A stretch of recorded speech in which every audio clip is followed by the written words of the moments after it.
tonight's talk is actually one of the things I've been looking forward to the most at practice.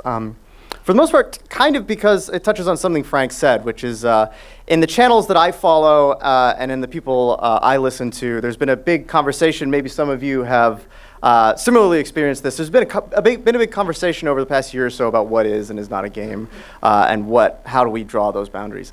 But I think what's really amazing is even if you draw those boundaries kind of conservatively, you still find games everywhere. If you look, you see that like games are just tucked into almost every corner of life and culture. And I've always thought that that's really amazing, and it's always been one of the things that I like the most.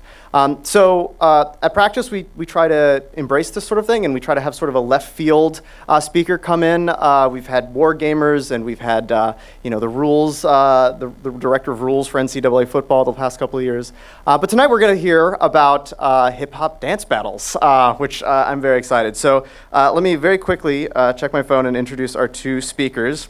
We have Susanna Queen Envy Liu. She's a B-girl representing Supreme Being's crew from Queens and the Florox crew from Boston. Since beginning her B-girl career in 2003, she has been organizing and promoting successful breaking events through colleges such as MIT and NYU. Susanna joined the Chicken and Beer team during the spring of 2008. As part of the team, she is responsible for promotion as well as event coordination. While Susanna's passion is dance, her current occupation is a PhD student at Weill Cornell Medical School, so very impressive. Our other speaker is Katya. During the day, Katya is a content producer at Eline Media, so a fellow New York game designer. Everybody make sure you say hi. A developer of video games for kids. After work, she assumes her alter ego as B-Girl Gypsy, a member of the Florax and Floor Obsession crews. She's been a competitive B-girl for 9 years and has organized multiple B-boy jams. Her most recent jam, organized by Eddie Yu, aka Littlefoot, who's also a pretty good Street Fighter player from what I've heard, of Floor Obsession, combined game mechanics with traditional competition in the fun and unorthodox event Unlucky Breaks. Katya has been an active member of the breakdance scenes in Boston, Denver, Barcelona, and New York City. She has won a solid handful of first-place titles in competitions across the country. So please, everybody, welcome Katya and Susanna.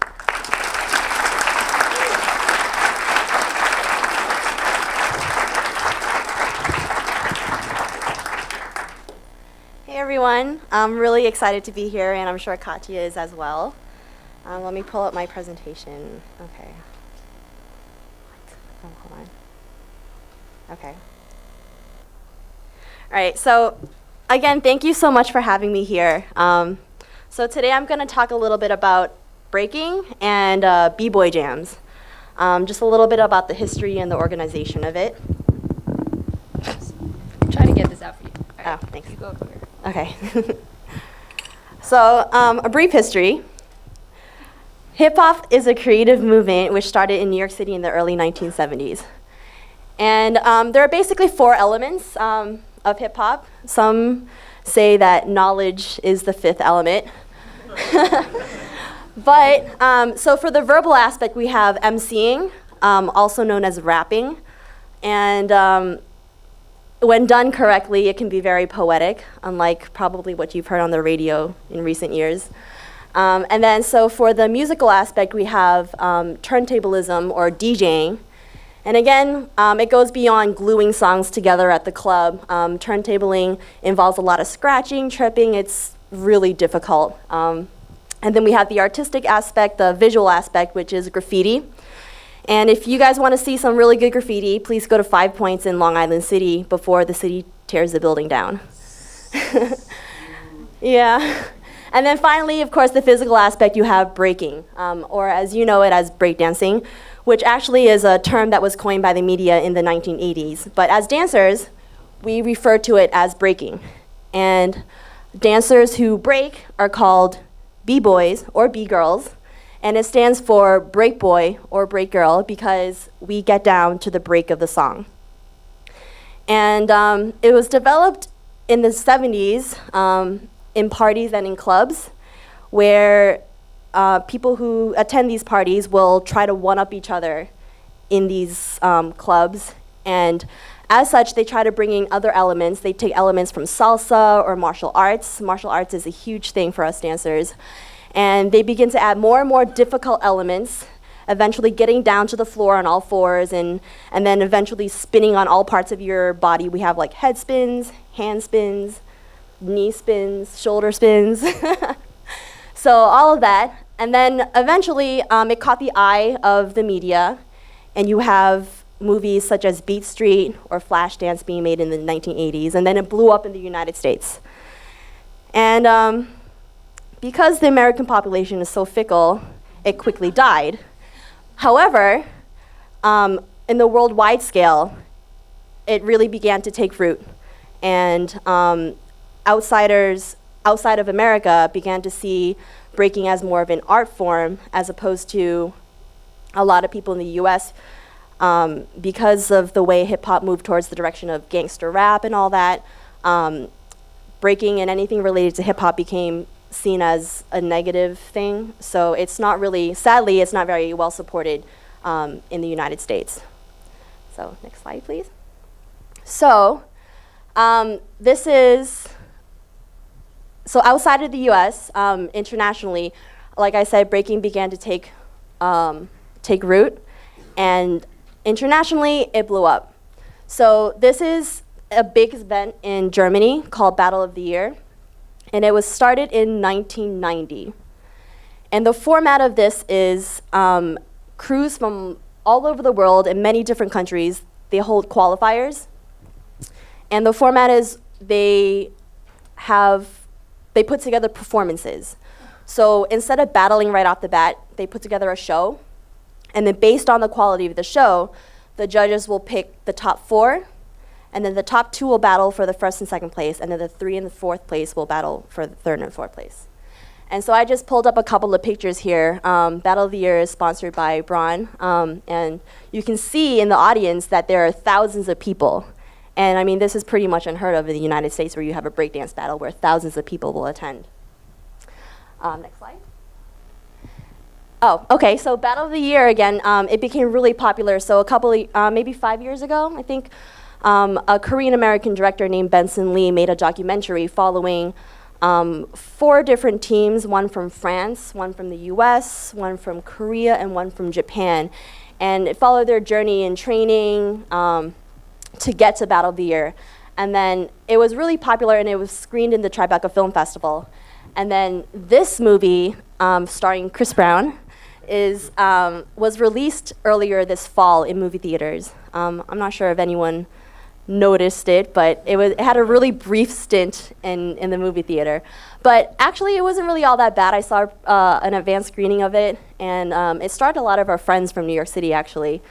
But I felt like it was a step up from a lot of the media portrayals from like You Got Served and Step Up.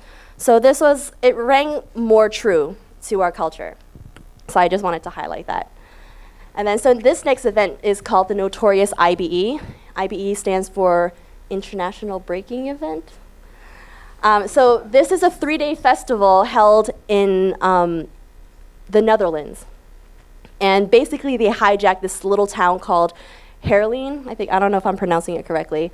But tons of b-boys come, they pack up the hotel rooms and their workshops and musical performances and lots of ciphers. And this is a term you'll hear later on, but ciphers are basically when you go to a party, you have a circle and then someone dances in the middle of the circle. So that's what a cipher is. And so again, you see there are tons of people that are attending, and this is a Photoshop picture of a b-boy called Blonde representing Korea. And so this is another major European event that happens. And then you have Red Bull BC1, which is, of course, sponsored by Red Bull. And this started in 2004. And Red Bull BC1 is probably one of the most prestigious one-on-one battles in the world happening right now. And they have multiple qualifying events all around the world. So I chose these 2 pictures here because you see we have La Paz, which is in Bolivia, and then Oman, which is in right south of Saudi Arabia. So it's really, it's a really international event, and it's huge. I mean, this is just a qualifier, I think. I don't know where, but you can see there's a lot of people there. And then finally, we have an event called R16 that happens in Korea. And the first R16, I believe, started in 2009. 2009, 2010. And I wanted to highlight this because not only is this a major international event, but this is the first event to use a set judging system that was developed by a b-boy named Dizzy from Toronto. And I will get into the details of this specific judging system later. But I wanted to point out, so this is from this year's R16, and you have a Korean crew on this side right here called Morning of Owl, and they were in the finals versus Body Carnival from Japan. And these two people right here are B-girls, and they are really good. And it's really, I just wanted to highlight them because they're Katya and I, like one of our favorites, and in a male-dominated, yeah, it's really rare because, you know, breaking is such a male-dominated art form or sport, however you want to look at it, that, you know, to get to the finals in such an international battle is really difficult. Okay, so. So that was kind of an overview of some of the biggest events that happen internationally, but as Susie said earlier, the events that happen here, especially here in New York, which is where breaking started, look and feel very different.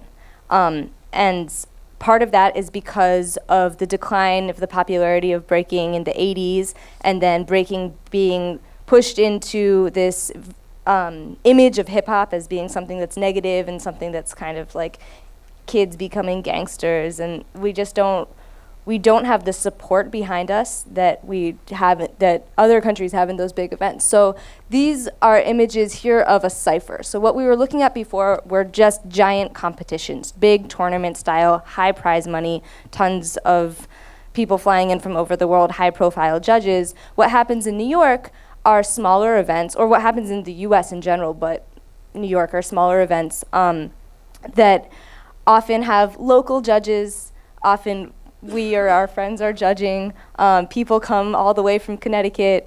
You know, it's not the same kind of thing. There's prize money is in the hundreds of dollars at best, as opposed to the thousands, and they're kind of expected to be a little unorganized, a little raw, not as polished. And what happens at these events, hopefully if there's enough room, is that you have this main competition where there's people judging, and then you have these side circles called ciphers. And I'm sure you guys have experienced these at clubs after a couple drinks, or at your friend's bar mitzvah or whatever, where people stand in a circle and then someone goes in the middle and like does, you know, Beyonce Single Ladies and everyone claps for them. That actually is something that's like meaningful for us. So a cipher is that organic battle. And oftentimes in a cipher, people do compete. It's not just one person going in the middle and being silly and going out. A cipher can enable call-out battles. So if you want to battle someone, and you guys were not selected to battle each other in the main competition just because of the random draw, you can battle that person in a cipher. You can call them out. And what, you know, that whole "you got served," that's not a joke. Like, people actually do that. You can go up to someone and make it known that you want to battle them, and then the people standing around you in that circle will watch, enable it, and no one wins, but that is where battling came from, and that is kind of disappearing in today's competitions, especially with the influence of international competitions being on the big stage and having spectators seated and having big cameras and prize money. There's not really room for this organic battle. So there's a lot of people, especially in New York, where these ciphers started, saying, we want to get back to how it was, you know, in the 80s, early 80s, where things were real, where things were raw. And, you know, that's a good question. It's a good discussion. Do we really want to go backwards, or are things better now for b-boys? Are we kind of getting more recognition on an international level that we wouldn't have gotten if we stayed in these small little ciphers? So that's the difference, competition and cipher. So for the competition, so Susie and I have both thrown events. We are organizers of events. And what gets people here in the US, so forget these big international events, but here, what gets people to come to your event is if there's high prize money, which could mean a couple $100s, you know, it's not like you're gonna make a living on this, but something that at least maybe pays your gas money and pays your admission to the event, low admission to get in, that your venue has a wood floor, or at least not a carpet, or something that's not dirty. These are, I mean, we don't like, we don't get a lot of resources here, especially in New York where it's super crowded. So I've battled in hallways at events, like we're gonna do tonight.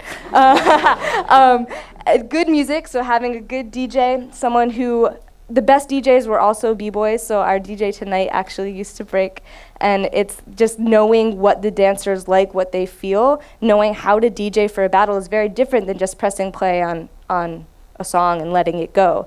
You don't want people battling to the same. If a song is 7 minutes long and people are going back and forth on one song the whole time, a lot of it is about musicality and about the dancers responding to the music, and you want a DJ who plays awesome music that we're not sick of, and music that will be active enough, vibrant enough, and change enough time so that the battle stays exciting.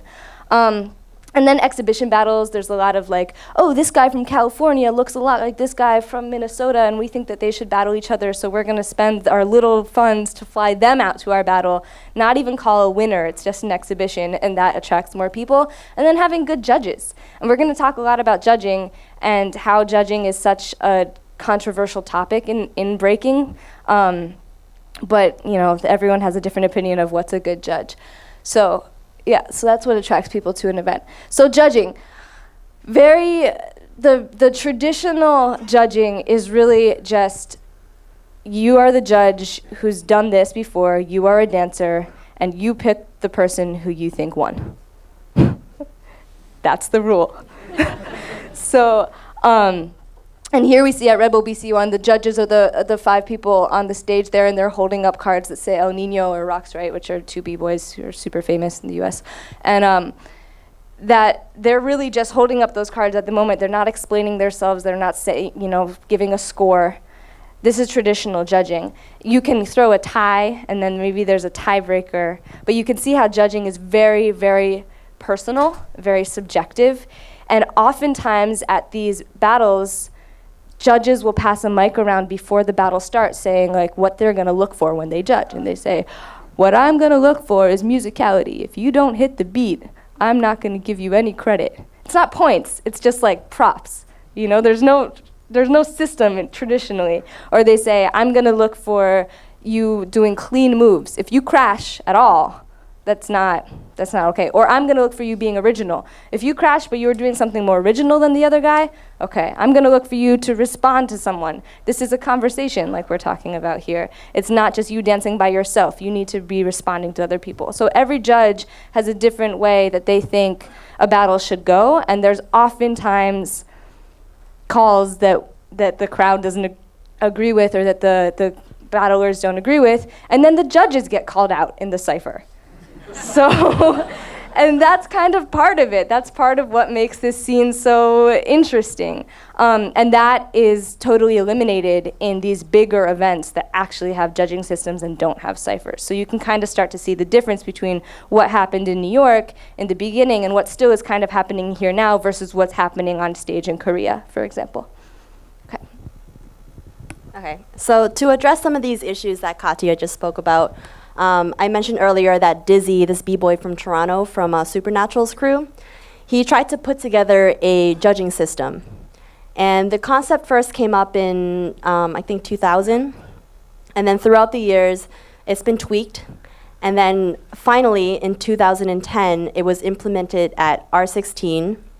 Of course, it's been play tested and all that. But so R16 was the first major scale jam that this judging system was used. And it's called the hour system, and it stands for, okay, it's not up here. So it stands for like objective, unified, and real time. And the 5 different categories that judges will look for using this system is foundation, originality, dynamics, execution, and battle.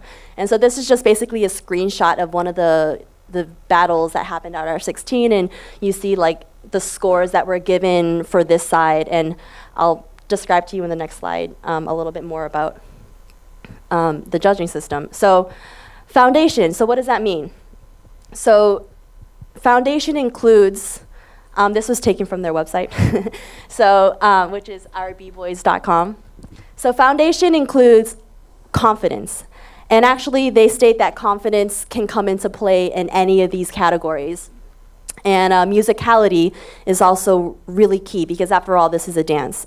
So you have 5 judges, and each judge is responsible for giving a score from 1 to 5 for their designated category. Okay? So the next category is originality. So this is one of the things that is difficult for traditional judges because everyone kind of has their own idea of originality and creativity. But under Dizzy's system, he characterizes this as having some sort of personality or character when you dance. It can also include if you utilize a certain concept. So for example, when you do a throwdown and your concept is circles. So a specific dancer might choose to do, he'll spin up top and then come down and spin in the bottom, and that concept will be circles, and he'll utilize that idea in his round. So that counts as originality. The third one is dynamics, and I feel like this is kind of self-explanatory, but speed, strength, balance, flexibility, and risk of injury. So it's like the difficulty of the moves. And I mean, they say risk of injury, but for different people, what's difficult for me may not be difficult for the next person. So, and then execution. So you don't want to see anyone stumbling or dragging their foot in a move that shouldn't be dragged. And your level of commitment when throwing your body to do something, and cleanliness. And then the last one is the battle aspect. So when you're battling someone, you want to respond and try to one-up their move. And this goes all the way back to how breaking, became more and more developed, where people are trying to, do something better than the next. And so this is kind of interesting because, it brings up the question, so if I go out first, how will you score me on that? Because I'm not following anyone up. I'm not really one-upping anyone. And so the solution for that is that you just get you get 3 points, which is like the average score, and then it's up to the next person. So you can utilize that as a form of strategy as well. So, there are different ways that, once you know the system, you can try to play around with it. So that's basically, those are the 5 aspects of the judging system. And I already mentioned that you have 1 judge per category. You give points from 1 to 5. And so each judge has an iPad. And after each round, they'll input their score, and then it'll show on the screen after each round so the teams will know where they stand. And then at the end of the battle, the side with more categories win the whole battle. And then in the case of a tie, then you add up the individual points, and then the side with more points wins. So that is pretty much the only judging system that's in play right now. I mean, that's it. That's all we have. So with R16, you also utilizing this judging system. In the preliminaries, you get a score, and then they pick the top. I don't know, what is this, 8? And then this is how they seed them. And so this is basically a transition into introducing our traditional competition form, which is single elimination. And I'm sure you guys all know how single elimination works, but I put up this slide here from Rebel BC1. I don't know if you can see the individual names because they're kind of blacked out, but they have also okay, I guess it's kind of difficult to see, but in 2010, the finals was held in Tokyo for Rebel BC1, and Negin, representing Brazil, was the one that won. And some of these other names are kind of cool because as dancers, we all have dance names. This is B-Girl Gypsy, and I'm Queen Envy, and so you have someone, a B-boy named Kill, and and Beast, and you have Thesis, and they all have individual meanings for them, and they have their flags next to their name that represent countries from all around the world. So that's the most common battle format, and you can tweak this for a 2-on-2, for a 5-on-5, for a 10-on-10, for B-girl battles. Which is a whole debate in itself whether there should be B-girl battles or not, because females shouldn't be separated, and you want independence, right? You want to. So, Okay, so single elimination battles. And then because a lot of dancers have become a little bored of your traditional single elimination, throughout the years, we've tried to come up with variations and different types of battles and different concepts. So this is called Summon to Smoke, and within the past 10 years, it's become very popular. I couldn't find a video on explaining it, so I'll just try to explain it to the best of my ability. This is just basically a flyer for a Floridian battle. But the way it works is you have 8 b-boys, and they all stand in a line. The first 2 b-boys battle each other. The loser goes to the end of the line, and the winner gets a point. The winner stays there and battles the next person in line. And then again, the judges make their call immediately, and the loser goes to the back of the line, and the winner stays out and gets a point. So if it's that same person, he would have already racked up 2 points. And so this goes on until someone gets 7 points, and that's the winner. Any questions on that? Does that make sense? Oh yeah, definitely. Endurance, strategy, a lot of strategy. A good friend of mine, my crewmate actually, he's a self-proclaimed expert on winning 7 to smokes. And Is that what we're going to see tonight after the yes, yep. We'll do a 4 to smoke, yeah, because it takes a while. But basically, his strategy is, I never win more than 3 at a time because, that way I save my stamina. And then so the person who looks like they're winning in the beginning, they get like 5 wins. They kind of run out of stuff and, they're really tired, so they never really get to finish those other 2 points. So that's his strategy. And everyone has their own, take on how they want to play this. So that's the 7 to smoke format, which you will see later. And then so this came up earlier this year, actually, in an event in Austria. And it's called Checkmate, and I'm just going to play the video, and it will explain to you how it works.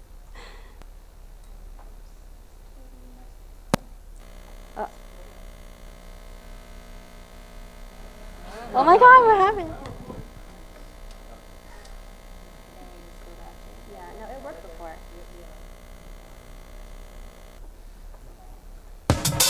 Welcome to Checkmate, a 5 versus 5 crew battle. Each crew has 3 pawns, 1 king and 1 queen.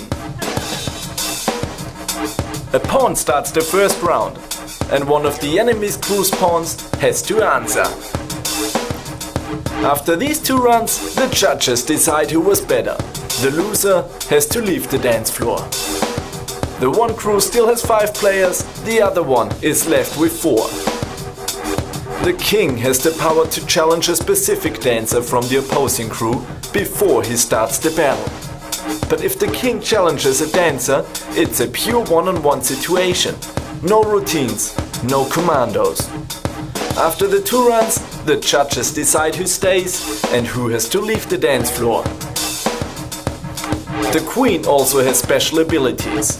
She is able to revive dancers and get them back to the dance floor. Every time the queen wins a run, a lost dancer gets back to the game.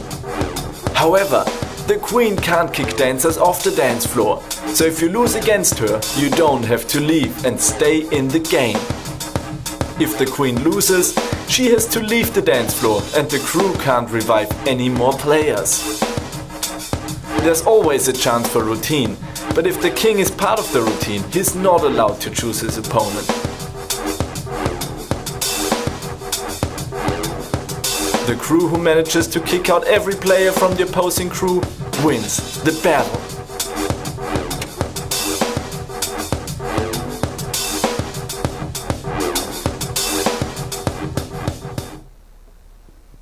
So that's the checkmate format. And let's see if it happens again and if people start taking more interest in it, and then maybe it'll become more widespread around the world. Yeah, that's the gamers format. So this, real quick, this is a jam that I threw with Eddie Yu called Unlucky Breaks. We threw it about a year ago here in New York, and we both work in games.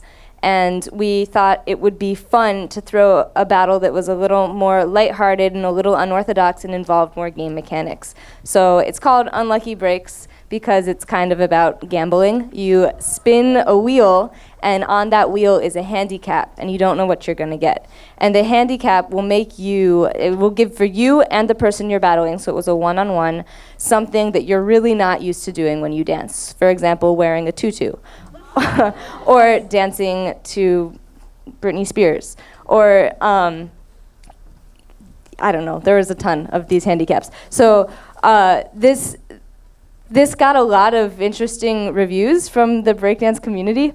A lot of people loved it. A lot of people said this is really awesome because it allows me to freestyle. So there's this big debate. It's not even a debate. There's just a lot of talk about if you make sets, if you make up moves before you go out, and in your head you know what you're going to do when you go battle, that's not real, or that is scripted. You know, it's like saying I'm a freestyle MC, but I wrote the whole thing beforehand. And if you have to do the same thing, but this time you're wearing boxing gloves, then you might not be able to do everything you wanted to do, and you're going to have to improvise. You are forced to improvise, which is how the dance started. So a lot of people liked it because it kind of, in a weird, roundabout way, brought it back to what it originally was. We also caught a lot of flack for it. People saying, this is goofy, this is not serious, this is putting a bad image on breaking, we should be taken seriously, this is a step backwards. So, I mean, just to put it out there, hopefully we'll throw this event again and you guys should all come. And yeah. Oh, sure. Okay, so one thing that also was kind of controversial in this was that there's a couple other events that have been thrown in the past. One was called a props battle. So there's props on the dance floor, like a chair or a bed or whatever, and you have to dance using those props. That was been thrown years ago a couple times. And then also a battle called the octagon, where you take those yellow traffic cones, you put them in an octagon, and you must not knock them over. There's a line connecting them, so you can jump in and out of them, but you can't like go all the way to the side and it's over there. You have to use the space. So we used props and costumes. We also made a bizarragon, where we just made it into whatever crazy shape we wanted, even if it was like this skinny and you had to dance with it, and our dancers ended up knocking it over and playing telephone, and it was just really fun, whereas the octagon is a very serious battle, so we got a little bit of flack for that as well. So there was a game called Bboy. I don't know if anyone ever played it. It was for the PS2. It got some decent reviews, on Metacritic, but some pretty horrible reviews from people who played it. It was kind of it was kind of polarizing. It's like some people really hated it, and then there were people who were saying things like, oh, you know, this was cool because I got to learn about breaking moves, and it was an educational experience. And then the comment that I thought was the most telling was people said that this game is a lot more fun to watch than to play. And I don't think they were meaning sitting down and being next to someone who's playing. I think they were meaning you decide on a combo, and then you watch what your character does. Because the characters in the game were motion capture of famous b-boys. So maybe just watch them on YouTube instead of playing this mediocre game. But there was an attempt on making this into a video game. And then, okay, so finally, what we're really trying to talk to you about is just how, not necessarily how breaking and competitions are game-like or what's the game inside of them, but what the direction of b-boying is going into and how culturally that's shifting. So one thing where b-boys complain a lot, okay, you know, why does a pro snowboarder make $400,000 in 4 months by going to a bunch of competitions and winning first place? Whereas a b-boy who wins first place at a bunch of competitions will maybe make a couple $1,000s, maybe 2,000. You cannot live off of it. So why not? Why don't we have sponsors? Why don't we have big lights and big money? Why are there only 4 giant competitions that we can think of off the top of our heads? Why aren't there hundreds? And our theory is that it's because of a lot of things. It's because of a negative image of hip hop, but it's also because of lack of equipment. That's one of the beautiful things about b-boying, is that you can just do it wherever. You don't need anything. To snowboard, you need a snowboard. You know, to play basketball, you need a basketball. For breaking, you just need you. You don't even necessarily need shoes. I've seen people break barefoot, it's disgusting, but you can do it. You don't need special clothes. So there's no equipment to sponsor, and that makes a big difference in our scene. It takes a lot of the money out of it. The formation of leagues, so it's hard because there's this talk about what is a league and a team and basketball league and the NBA or whatever versus what is a crew. And a crew is family, and a crew is the people you grew up with and the people that you train with. And now there's a lot of super crews, which are take the best person from this crew and that crew and that crew and put them together like NBA All-Stars or whatever. And that is also, there's a lot of things that are polemic and contentious and breaking, and that's one of them, that you're taking this, we are a gang, we are a family, and breaking it up into, these are a collection of talented people. And if those collection of talented people get sponsored and the rest of the crew is left behind, then that's kind of going against the traditional culture. And then there's a bunch of concerns over where this art and sport is going. So I'm going to start at the bottom, actually, with art versus sport. It's hard, we've said both of those words a lot in this presentation. And it's hard because a dance is an art, but a competition is really a sport. And breaking is so athletic that it kind of crosses both boundaries, and therefore it's very hard to categorize, which makes it very hard to present to people. There's an overemphasis on competition right now, so these big competitions in Korea or in Germany where people sit down like you guys are and watch people on a big stage. It's very different than how it began. And it also means that, sorry, I totally just lost my train of thought. I'll skip that one. Go to overexposure.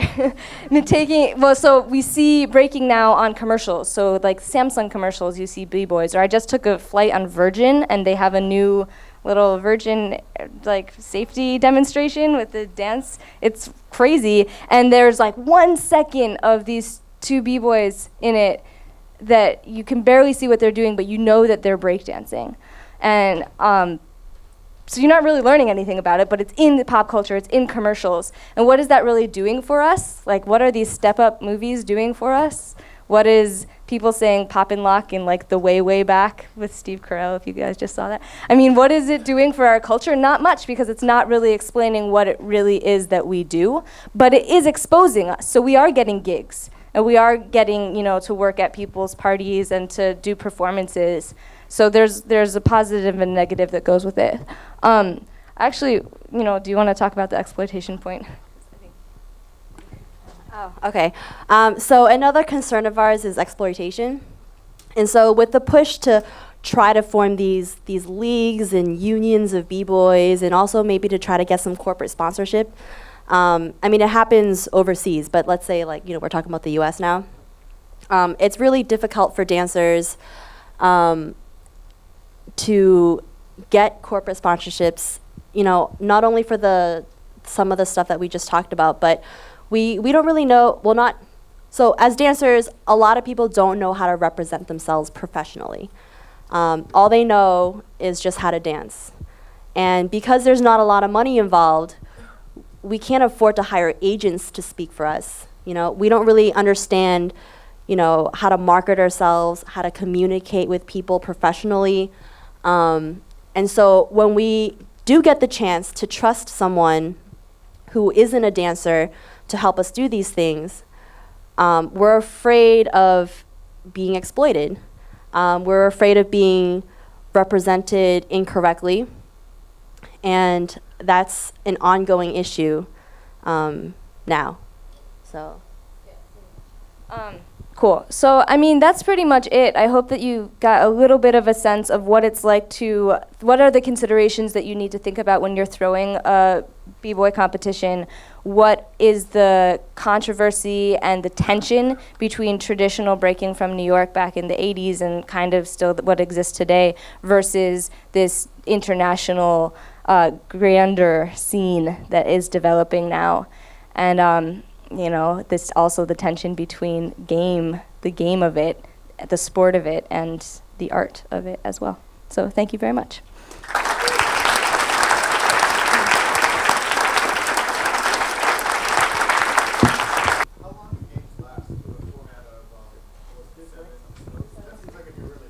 Yeah. And same thing for the chess one.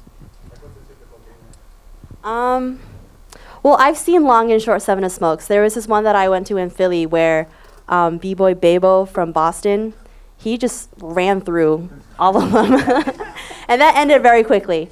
As a promoter, I would usually allot like a 30-minute slot for a Seven of Smoke. For the checkmate,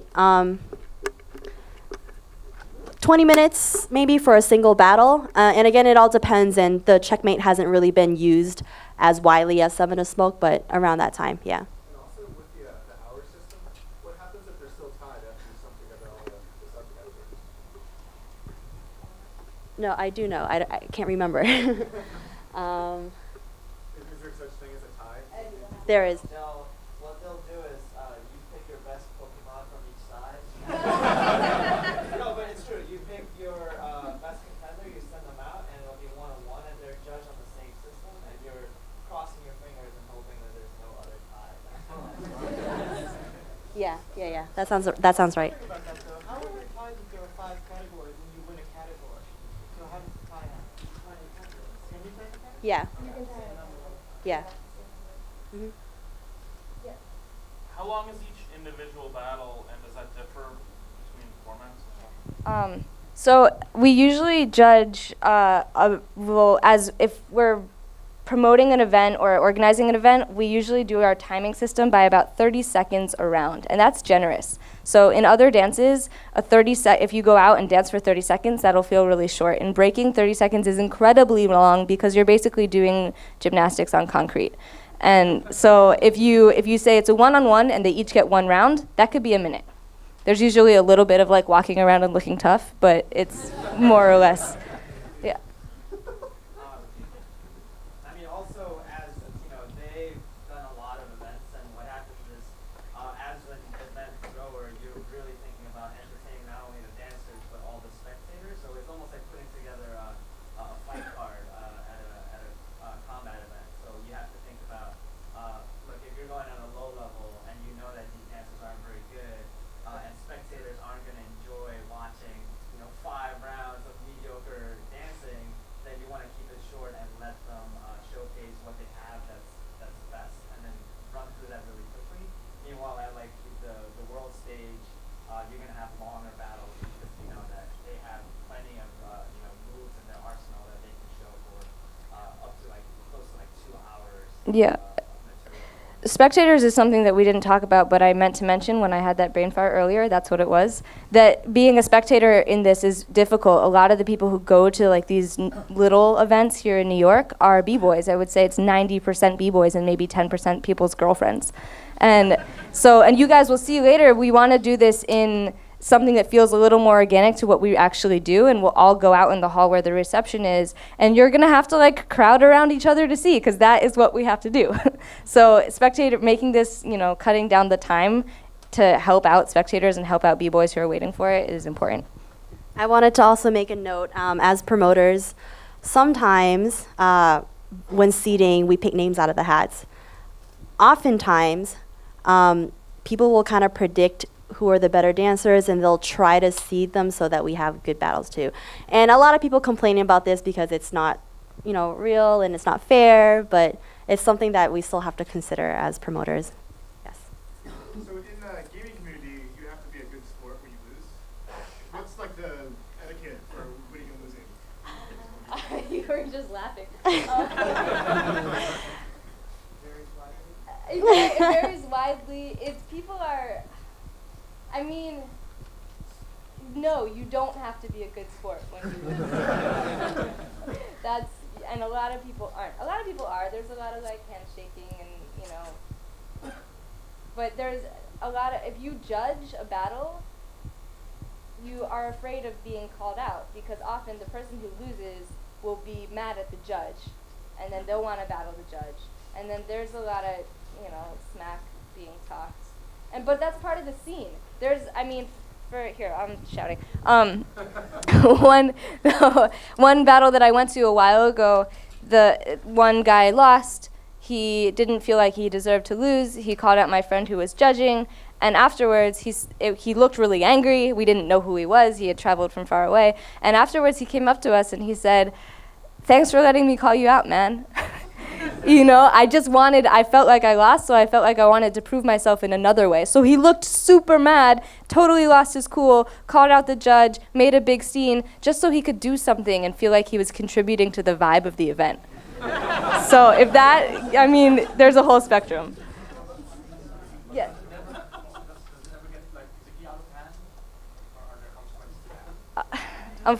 So during a battle, during a competition battle, it's highly frowned upon that you touch or push the other person. That does happen, and fights will break up, and we'll try to stop it as soon as possible.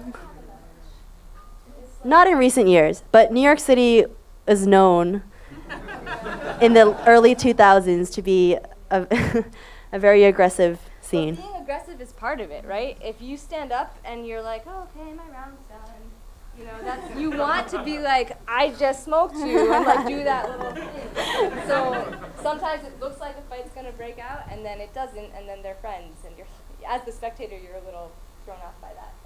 Actually, it's interesting you say that because a lot of it's such an integral part of breaking is this almost like the player avatar kind of like disconnect. Like we can be completely different outside of the dance floor than we are in the dance floor, and you're supposed to have this aggressive, very like testosterone-filled persona, and you're supposed to express supremacy and then just like act like you won even if you didn't. Now what happens is a lot of people can't make that distinction, and it'll get personal, it'll get physical, and then they'll just start throwing punches, and obviously like as promoters that ruins everything for us, but it happens. So there's right here, you've been waiting for a while. Are there, I don't know how to put it, IP issues with people's moves? Yes. Oh my God. So okay. Yeah. So there's a word called a bite. This is a bite sign. This means that you bit somebody's move and took it for your own. So, and then I mean, there's also, I think there's a YouTube video that floated around like years and years ago called "Everything is a Bite," and it showed how like every breaking move has come from traditional African dance, from capoeira, from martial arts. So like, stop throwing the bite sign because it's all been done before. No one's unique. But I think it's more than just a single move, but stringing together moves in interesting ways, that is very personal and can be very characteristic. So we talk sometimes about, I don't know if we say this in New York, but in Colorado where I used to live, we talk about silhouette dancing. So if you can see someone in a silhouette and know who they are by their movement, and then someone else copies that exactly, that's a real bite, you know? And then you see the bite sign thrown in battles a lot. So yes, there are IP issues.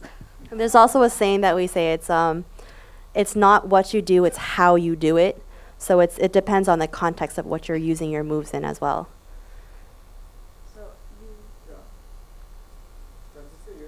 Oh yeah, how do you judge girls dancing against boys? Do you have like different? Okay. Well, so judging technically should be the same. So Katya and I enter battles all the time where we're going up against other guys. And we've also done a lot of B-girl battles as well. And I mean, we have something called easy props for girls, where if we do something and they'll be like, "Oh my God, good for you, you did such a great job." And if a B-boy does the exact same thing, they're like, "Meh, yeah." So, I mean, ideally it should be the same, but we do have this problem where we get easier points oftentimes. Yeah, the ratio of guys to girls in the scene, I would say even internationally, I would go that far, is probably 1 girl to 50, at least. It's that rare. It's really that rare. I've been in practice spots or in jams before where I can count, there's maybe 200 people and I can count 5 girls, and some of them are maybe just starting and they're never going to stick with it. Like, it's, so yeah, we want to say we're judged the same, but we're not. So you've been waiting in the red shirt right here. Yeah. Yes, you, orange, something, yeah. Well, I just want to make a comment really tiny because the whole breaking scene sounds exactly like the fighting game scene. It is. And I was actually wondering, because it's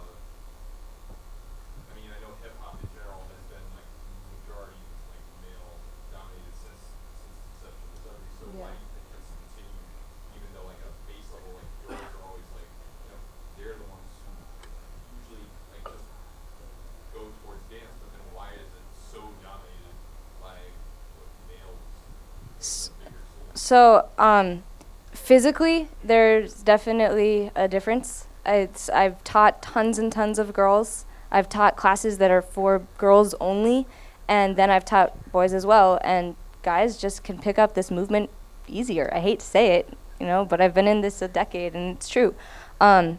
And it's also, I think part of it is being a little nervous. There's something about like kids where boys are just willing to throw their heads on concrete and girls are not. And part of it is that some of the foundational movements of breaking are very difficult movements, even though those are the basics. So if you say, okay, you're gonna take salsa dance and the foundational movement is to do these 3 steps and then these 3 steps. If you're not a dancer, you could probably do that on your first try, even if you do it poorly. If I say, okay, this is a windmill, and I spin around on the floor, and I say, that's a very foundational movement of breaking, try it.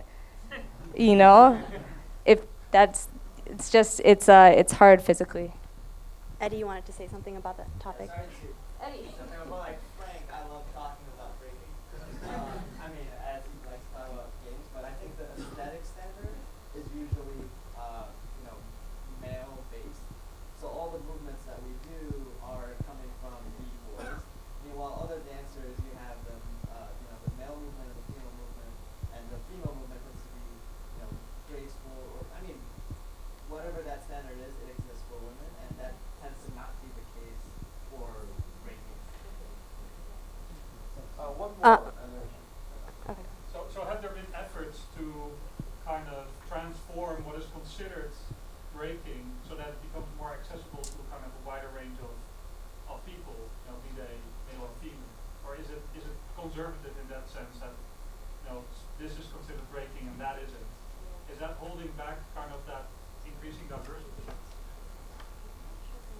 So I think that it is. It's very conservative in what's considered as breaking and what's not. Breaking has elements. It has your top rock where you're standing up, your footwork where you're on the floor, your freezes where you're holding a pose, your power moves where you're moving, and then it has like whatever else you want to add into it.